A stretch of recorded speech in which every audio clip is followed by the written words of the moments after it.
People often ask me if I had a cultural shock when I traveled to West Africa. And I always say no. My real cultural shock was when I came back to Europe. Everything felt surreal. It didn't feel normal anymore. And I didn't really understand it at first. I remember this moment very clearly. I was standing in front of Antwerp Central Station, and it felt like the scene from a movie. I saw myself standing there still, while the whole world was rushing around me. People walking fast, going somewhere in a hurry, busy, focused. And I felt completely invisible. Which is strange, because for 6 months in West Africa, I was often the only white person around. So it was quite normal to be looked at by everyone. People wanted to talk to me all the time. People were curious. They showed interest in my story. And honestly, sometimes I wished I could be invisible. But being invisible in Europe felt very different. It didn't feel peaceful. It felt empty. What struck me is how normal it is in Europe to not look at each other, to not talk to each other, to not even say hi sometimes. In many places in West Africa, there's still a strong sense of community. And this is something I truly love. Being there for each other, showing up for each other, being together. That's something I deeply miss, something to preserve. But when I think about the moments where I felt the most human in West Africa, it's not only about the people, although I met incredible ones.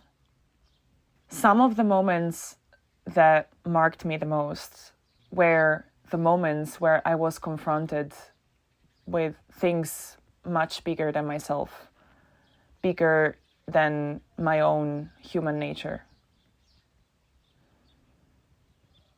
Riding the iron ore train across the desert, feeling the cold at night, a million stars above me, hiking in the mountains around Tergit and finding old stone constructions, proof that other humans had passed there long before me. And then in the Casamance or in the Bijagos, in the bushes, walking alone, trying to find my way, or hiking around Lake Bosomtui or in central Togo, surrounded by gigantic trees. In those moments, I felt so small and at the same time, very human. I think this is why simplicity feels so natural there. When life constantly reminds you that you're part of something bigger, nature, community, the slow passing of time, you don't need much to feel whole. Food, a body that works, a simple roof above your head, other people around.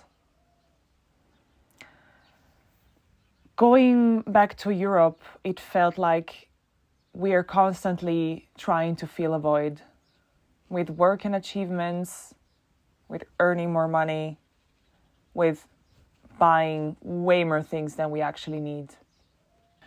And yet, even with all of these, so many are unhappy. When I came back to Europe, I was shocked by how much people often complain about nothing, about things that actually don't matter. In Africa, many people live in a simple way, a way that is often looked at as poor.